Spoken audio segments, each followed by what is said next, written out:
Tales of ghosts are as old as the hills, and even if you don't believe, they always make for good storytelling on dark, stormy nights.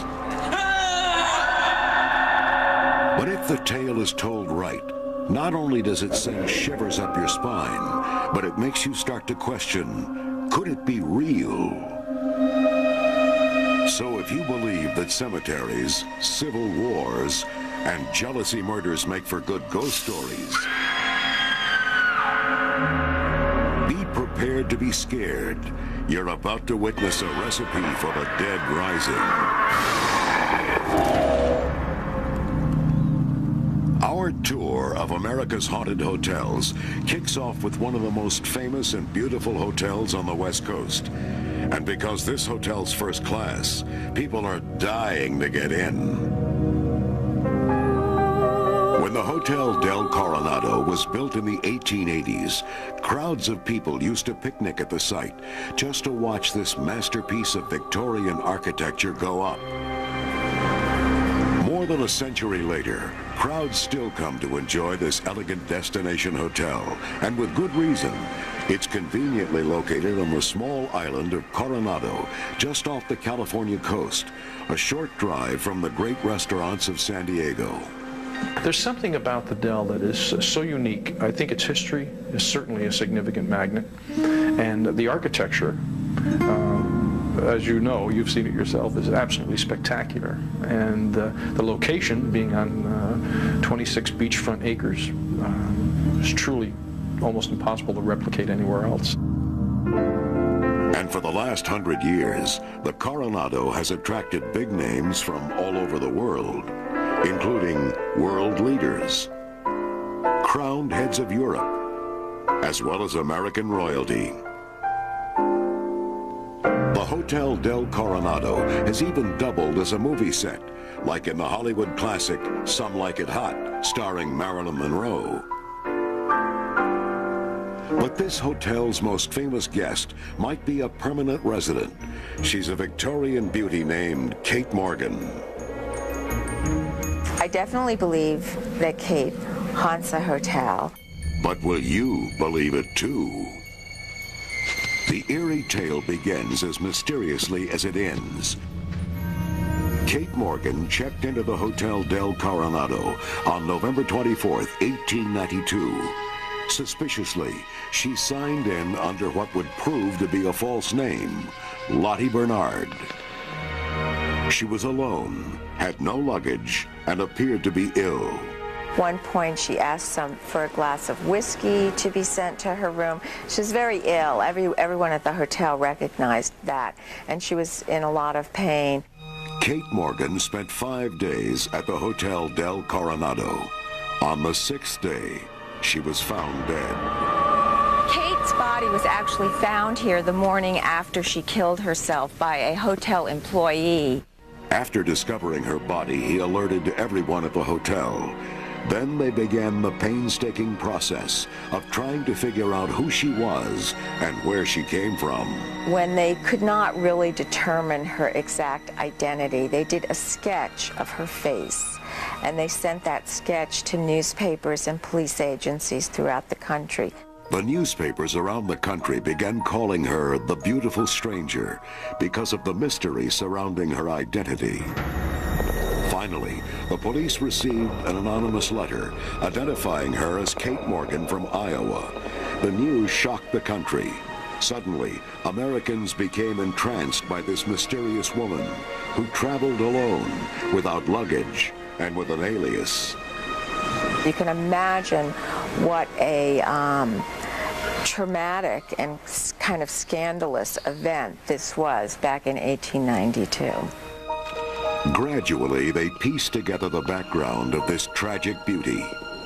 She and her husband used to ride the trains around the country and gamble. And she supposedly posed as her husband's sister so she could distract the gamblers, and then he would make money off of his competitors.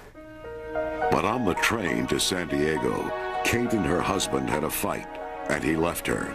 At the Hotel del Coronado, she waited, hoping he would join her. Finally, Alone and desperate, she gave up. Though Kate Morgan has been dead more than a century, she apparently has never left the Hotel del Coronado. She was young, she was brokenhearted, she was on her own, and she killed herself. And I like to say, you know, even a Hollywood screenwriter couldn't come up with a better potential ghost than that. Over the years, countless visitors to the Coronado have reported seeing, hearing, or feeling Kate's presence. Karen Lakis is one of them. As I'm putting the key in the door, I'm glancing over my right shoulder, and I glance over and see this beautiful, beautiful, stunning woman who's also putting the key in her door. And we nod as if to say goodnight. We don't speak. And I take one step into my room and realize that this is not a woman of our era. She was a woman dressed in a beautiful Victorian gown. Her hair was done up. She was absolutely magnificent. And I realized that I had seen a ghost. And many other hotel guests have made the same claim. Kate seems to appear most often in the room where she stayed during her last days. Hi, good afternoon. Welcome to the Dell. The Coronado's doorman, Wayne Wright, was showing curious tourists through the room when he noticed something very unusual. I'm standing about probably 4 feet from the actual bed, and I looked down and I noticed that there was an imprint of a person actually lying, like someone was lying in the bed. There was the shape of the body, and then in the pillow there was an indent. I just reached down and grabbed it and just tried to pull, and it wouldn't straighten out at all. At that point I was like, okay, obviously not the professional to deal with this. Later that evening, a couple staying in the room said they had their blankets jerked away from them in the middle of the night. The wife remembers having the covers taken away from her, but she thought her husband was hogging them. And only the next morning did he say to her, "Did you see what happened?" And what he saw was the outline of a woman ripping the sheets and blankets and bedspread off the bed. You might think all this activity would make the room unpopular, but think again. People are attracted to this. There's a curiosity about the unknown. If you say, gee, I'd really like to know more about that. And so there are people who really get excited about this kind of stuff, and they'll call here and specifically, emphatically ask for this room. They want to stay in this room. Just forget staying in room 3327 on Halloween. That's Kate Morgan's room, and it's usually booked. But don't worry, you're just as likely to see Kate any other night of the year. Of course, there are no guarantees, but if you keep your eyes open and your nerves steady, who knows? You just might meet the beautiful ghost of the Hotel del Coronado. Coming up, more than half the U.S. population believes in unexplained phenomena. And 1/4 of all Americans claim to have seen or felt the presence of a ghost. But whether you believe or not, everyone seems to love the thrill of being scared. The next stop on our tour of America's haunted hotels takes us to Long Beach, California, where the renowned ocean liner, the Queen Mary, dropped anchor more than 30 years ago. One of the top hotels and tourist attractions in the state. More than 1.5 million visitors come here every year, and not just for the food. Guests tour the ship, dine in her restaurants, or spend the night in one of her many historical staterooms. So what draws all these people to a big boat that never leaves the dock? First of all, she was the third largest of the ocean liners built during the era of the great passenger liners. At over 81,000 gross tons, she's over 1,019 feet long, 118 feet wide, and has 12 decks. She's in fact much bigger than the Titanic, which for many people, they believe that was the largest ship ever built. But you would have actually been able to have nested the Titanic within the Queen Mary's hull. The impressive details of her specs aren't all that appeal to visitors.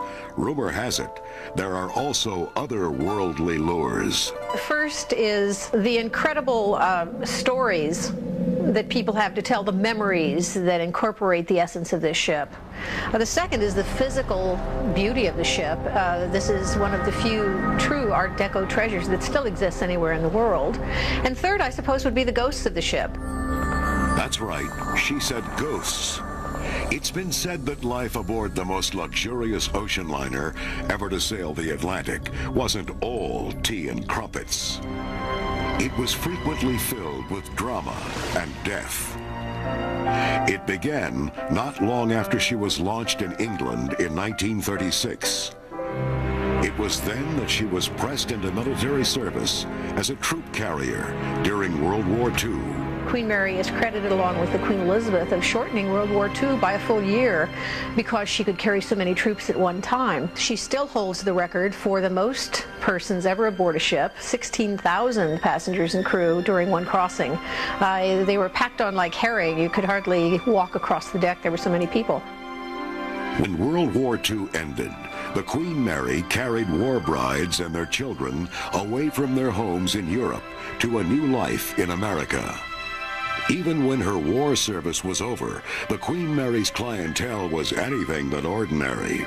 Film stars such as Bob Hope, Elizabeth Taylor, Fred Astaire, probably the world's most famous romantic couple, the Duke and Duchess of Windsor, traveled frequently on the Queen Mary.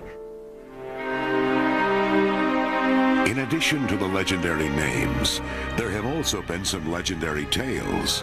Records show that in the more than 6 decades since the Queen Mary made her first transatlantic crossing, there have been a large number of deaths on board the ship. And it's said that the spirits of many of those people are still here and make themselves known frequently. They're sort of minding their own business, doing what they would do during a passage on the ship. And they don't seem to realize that they're spirits. They seem to think they're part of the crew or part of the company of the passengers on the ship. In fact, ghost sightings are reported so frequently that the ship recently opened a new tour, Ghosts and Legends of the Queen Mary. We're now entering the officers' accommodations. This is an area of the ship where the senior officers had their cabins. And every part of the ship is said to have its own dark story to tell. 1947, a senior second officer accidentally drank some tetrachloric acid, thinking it was gin, and actually poisoned himself to death. Since that time, there have been reports of ghostly sightings in the officers' quarters and also in the bridge and wheelhouse directly above us. And that's just the beginning. One of the bigger parts of Ghosts and Legends is that it's in the lower forward areas of the ship, which have not been open to the public since the ship arrived here in '67, and before that only available to the crew members. So the public has never been in these areas. There are boiler rooms and storage areas way below the waterline. This dark and creepy underbelly of the ship is the last place you'd want to be trapped. A perfect place to tell a ghost story, I should add. We're now entering a part of the ship known as the isolation wards. These were hospital facilities that were designed to take care of passengers who were discovered to be traveling with communicable diseases. It's also been documented that the isolation wards were used as a holding area for stowaways that were arrested traveling illegally on board the ship. But rather than being jailed here to face the consequences, some of them committed suicide. And one of the most famous ghost stories is reported to have happened right here. Down in the depths of the Queen Mary shaft tunnels is watertight door number 13. And in July of 1966, a very tragic accident occurred here involving a young fireman's apprentice. The young man opened the door to get through but got caught by it. And you can see by the size of the door and also these massive gears, it would be very painful. The door came back on him and trapped him in here. He was crushed to death. And ever since then, strange supernatural occurrences have been reported at this very spot. Not only sightings of ghosts, but also of sounds and experiences. And we don't know for sure, but it's possible that the tragic accident that occurred here at watertight door number 13 may have something to do with the supernatural phenomena that occur in this area of the ship. But this isn't the only place they say spirits tend to gather. Many believe the swimming pool is the most haunted part of the ship.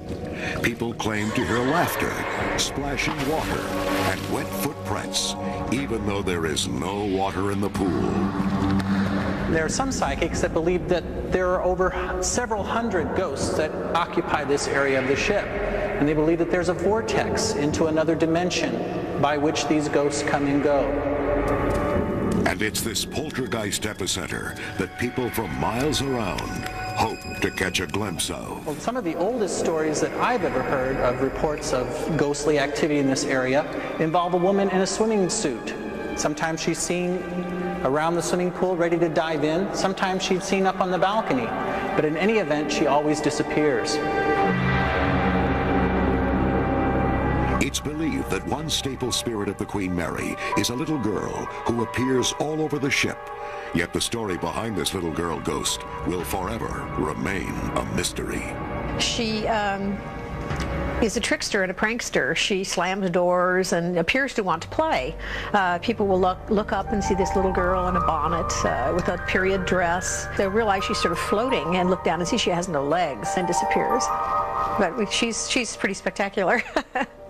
The staff says that ghost sightings are so common among the crew members that you're not really considered official until you've had one. It's sort of like a tradition, you know, a rite of passage. We like to call the people who haven't had an experience here paranormally challenged. Some people have suggested that the owners of the Queen Mary take steps to get rid of their ghosts, maybe a giant shipboard exorcism.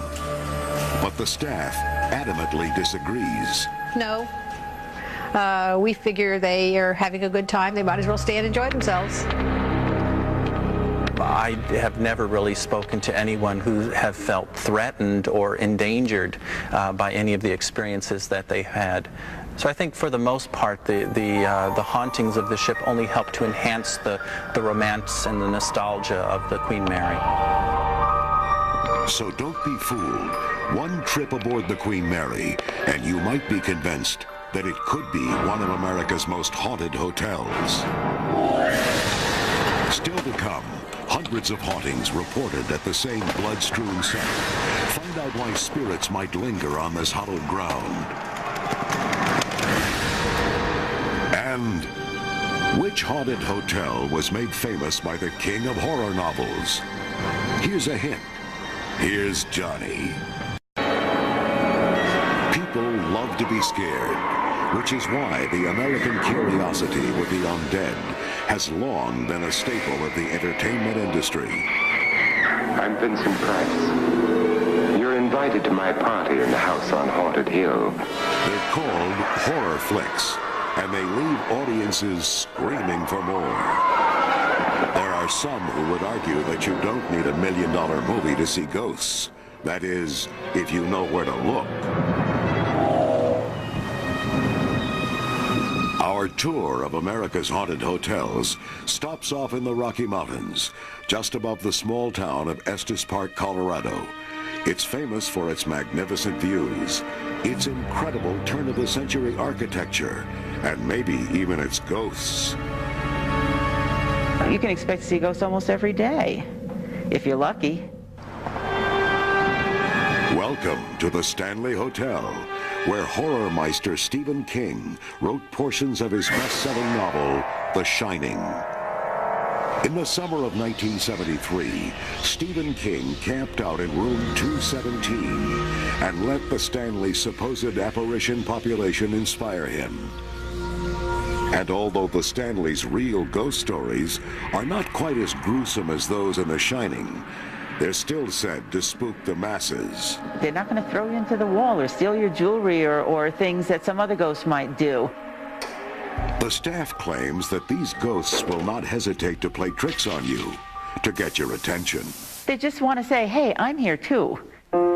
The man who built the hotel was F.O. Stanley, a wealthy Boston businessman and inventor of the Stanley steamer, an early horseless carriage powered by steam.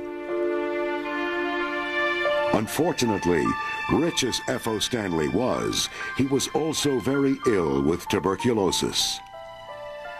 In the early part of 1903, he went to his doctor. He was weighing about 118 pounds. His doctor told him, and he put it just as bluntly, don't make any plans for the fall because you probably won't live that long. Stanley's doctor prescribed the clean mountain air of Colorado, so he and his wife Flora decided to build a luxury resort that would not only improve his health, but might also increase his wealth. And so, if he can't be where the action's going on, back where all of his businesses are, maybe in a sense you can imagine he would be motivated to build this grand resort hotel to invite other successful industrialists out here. Basically, he brought the action back to him. A few years and $500,000 later, the Stanley Hotel opened its doors. This heart of the Rockies retreat was immediately popular and remains so to this day.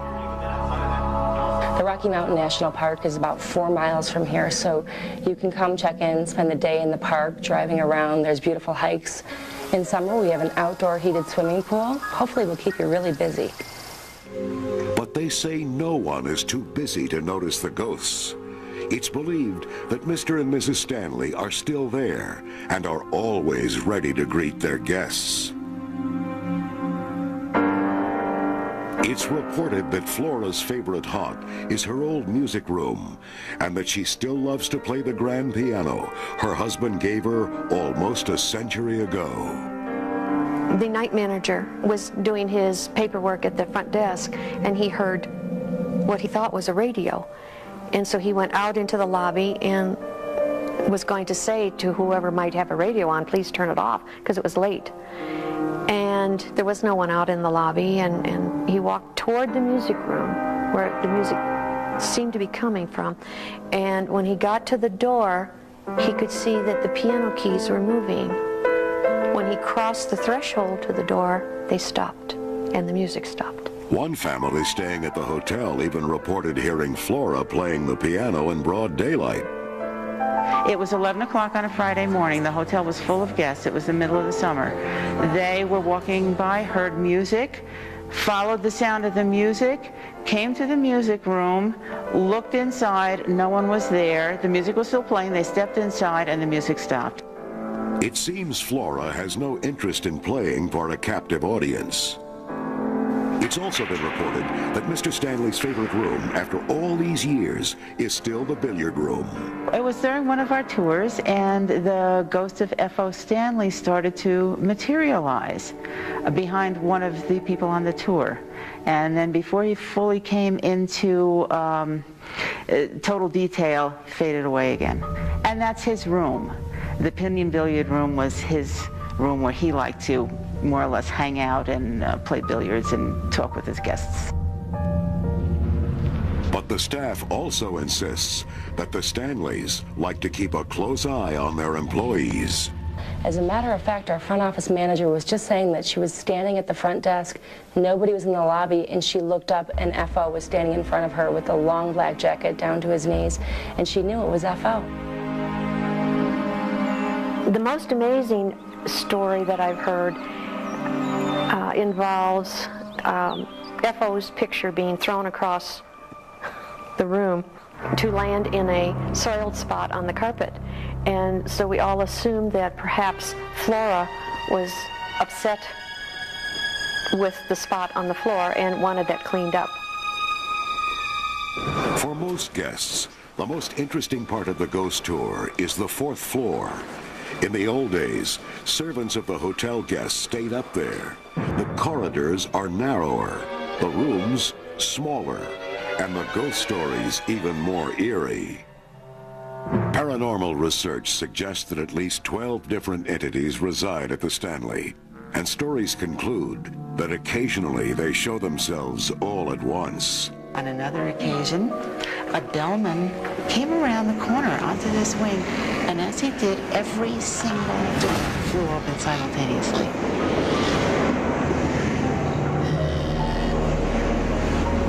action is claimed to center around room 418. This is where the cleaning crew routinely hears strange noises and finds imprints on the bed, even when no one has been registered for the room. And sometimes, guests report hearing children playing in the hallways. On one occasion, 2 separate couples checked out before they were due to check out because they said that they couldn't sleep all night because of the children playing in the corridor and making noise. Well, there were absolutely no children registered at the hotel that night on any floor. Years ago, word of ghosts at the Stanley Hotel might have ruined business. Today, it's a major attraction. I'd like to see something. I'd like to have some fun, but, you know, I don't want to, you know, freak out and go through years of therapy, you know. So I'd like to see something and have fun, but nothing too traumatic. So if your idea of fun is seeing unexplained ghostly phenomena, you might want to get up your nerve and check into this scare palace. And while you're there, pay your respects to Mr. and Mrs. Stanley. They're always ready to entertain. Coming up, murder at a Louisiana plantation home results in an eerie ghostly legend when Haunted Hotels returns. At least once a year, Americans love to be scared. It's the celebration of All Hallows Eve, October 31st, better known as Halloween. But there could be some haunted houses to visit all year round.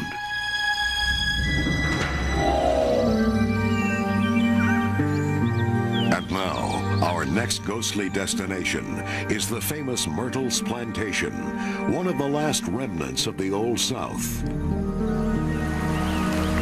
The Myrtles is located in St. Francisville, Louisiana, deep in the heart of the mysterious Bayou Country. The Myrtles is known for its ornamental ironwork on the veranda, hand-painted stained glass, and even its ghosts. Hotel guests Holly and Mark Peretti had heard rumors about the place, but wanted to see it for themselves. When we got here today, we were walking around the grounds, and it's kind of creepy out there. The house has a very distinct personality. It's very unique and elegant, but very creepy, which I would expect it to. Maybe it's the long, dark shadows cast by the centuries-old cypress trees. Maybe it's the misty gray Spanish moss clinging to their branches. But most likely, it's the endless rumors of ghost sightings. In fact, in a Smithsonian Institute study in 1980, the Myrtles was labeled as America's most haunted house. Today, this place is ranked among 13 of the spookiest places in the country.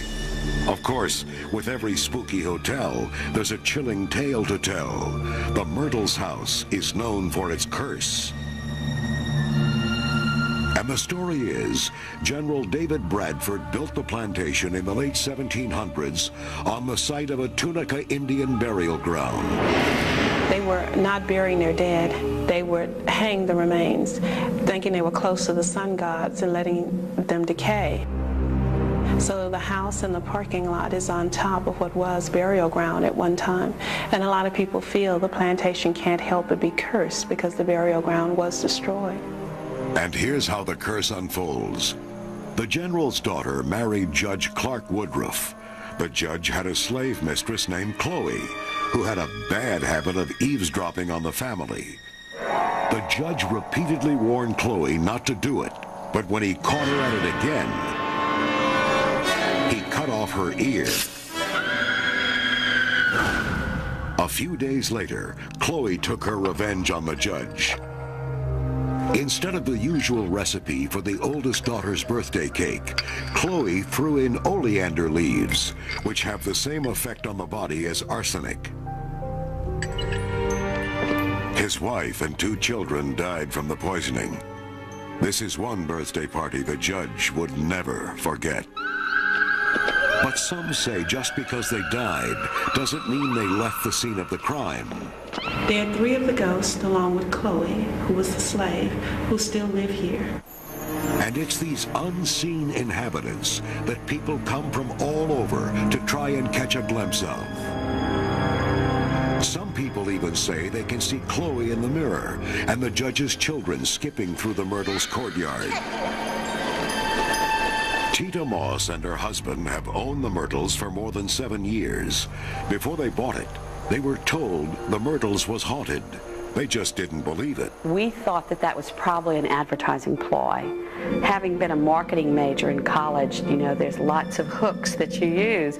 And we obviously were not afraid because we thought, gee, ghost, what a hook. That's great. Bet they get lots of tourists. Had absolutely no idea that it were actually a haunted home. But they figured it out for themselves. We had been here about 3 weeks when my 2-year-old sat up in bed and asked me to please get the little girl off the chandelier. I immediately thought, this is going to be fun. Later, Tita took photographs of the plantation.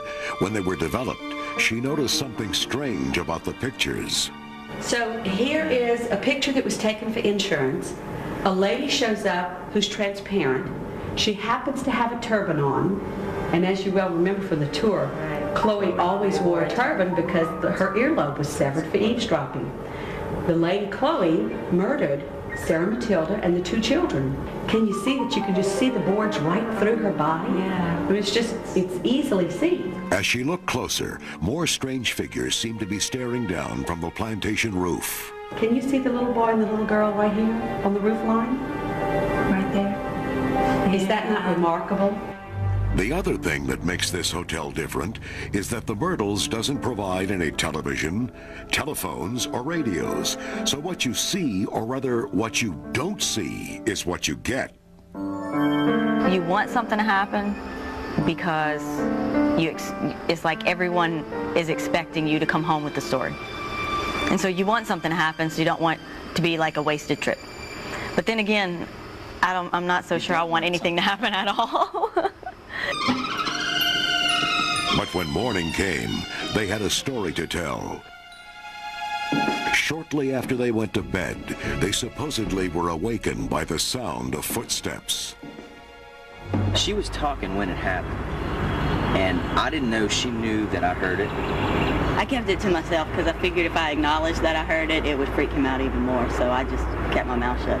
But after that, I laid awake, my eyes wide open, running on pure adrenaline. Later, Holly claimed to have another encounter. I went back over to get the shampoo out of our room, and I didn't want to tell him this, but I swear, when I was walking back, I heard little, like, footsteps following me. What? Like light little footsteps following me like a little kid or something. I'm serious. Though Holly and Mark were scheduled to stay another night, they decided one night was enough. They were convinced the Myrtles was haunted. I did it once. I don't need to do it again. It seems the Myrtles has enough hair-raising tales to last this lifetime, and maybe a few more. Coming up next, in the bloody summer of 1863, more than 50,000 men died at the Battle of Gettysburg. Today, their spirits still haunt this hallowed ground on America's Haunted Hotels. Ghosts, ghouls, goblins. Are you a believer yet? On America's Haunted Hotels, you've heard amazing stories of ghostly apparitions. First, we checked into the Hotel Del Coronado outside San Diego, California, where a suicidal beauty has been haunting the halls for the past 100 years.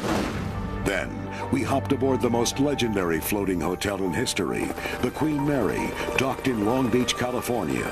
The spine-tingling stories of accidental deaths occurring on this ship are not for the faint of heart. Next, we toured Stephen King's inspirational ghostly abode, the famous Stanley Hotel in Estes Park, Colorado. And we dared to venture into the Myrtles Plantation House, where the curse of the Tunica Indian burial ground took its toll on a Southern general and his family. Our tour of America's haunted hotels continues with a place steeped in American history. The fields are green and peaceful, the town quaint and charming. But on 3 hot July days in 1863, Union and Confederate soldiers fought the bloodiest battle in the Civil War, the Battle of Gettysburg.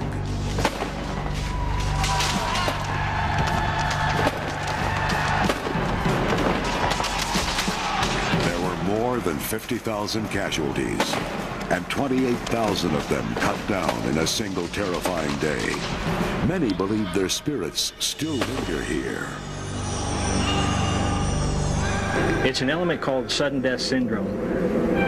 We had 55,000 soldiers who were exposed to sudden death syndrome, the traumatic death. They've been ripped from life at a young age, 15, 17, 19. They had unfinished tasks. And I think that their spirits are sticking around until those tasks are accomplished. Gettysburg is said to be the most haunted place in America. And the most haunted place in Gettysburg may be this 200-year-old building, the Farnsworth House Bed and Breakfast. When the sign outside advertises spirits, remember, it doesn't mean liquor. The Farnsworth House was built in 1810. That means almost 2 centuries of human drama and the potential for hordes of ghosts. Not forward. In fact, which is why the Farnsworth House staffers regularly try to contact their resident specters through routine seances. At this point, if you would be kind enough to please join hands, we will let the seance continue.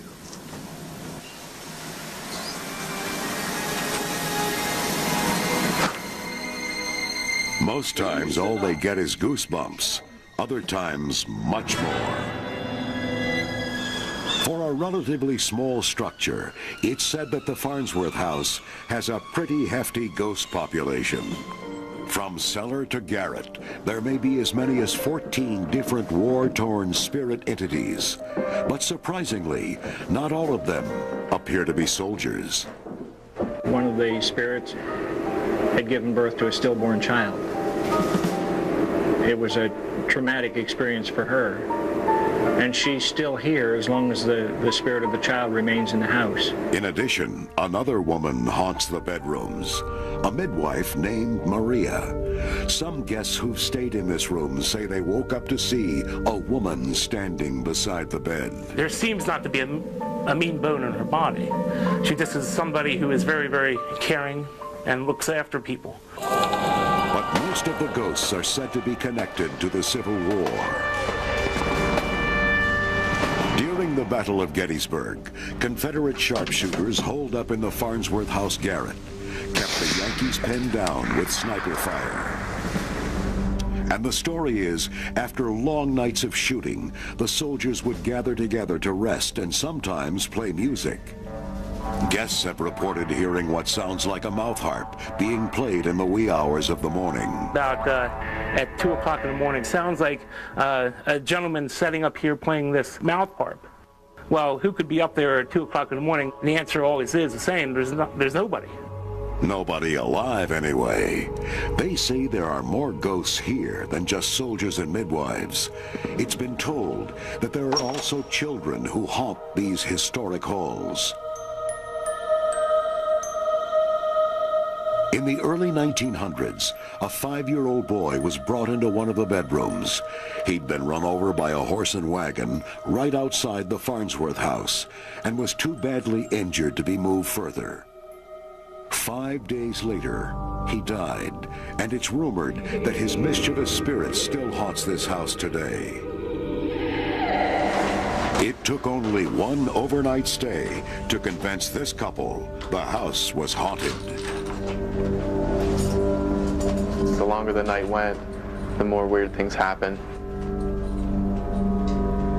I felt like someone tickling my cheek, and then I felt like inside my ear, and like my face started going numb on the side. And I felt like chills up and down my body. Didn't sleep a wink.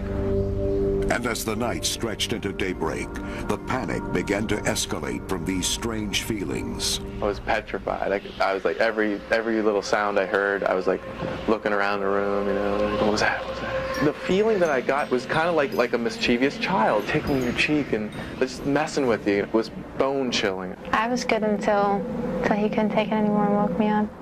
Once morning arrived, they thought the spooky ordeal was over. She left the room this morning, and I went to take a shower, and, you know, you close the door behind you. When you take a shower, you take your clothes off, you know, close the door. It's kind of common practice. And I'm in the shower, I look over, the freaking door's open. Needless to say, this couple left right after breakfast. They seemed to be in something of a hurry.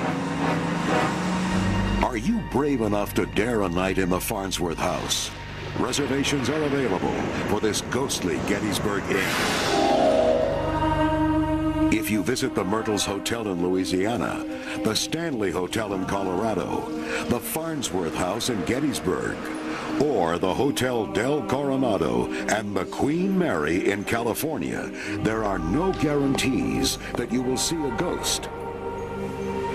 But if it does happen, there will be no doubt in your mind. When people talk about how do you know when you're in love? Well, you'll just know. How do you know that you experienced a ghost? You'll just know.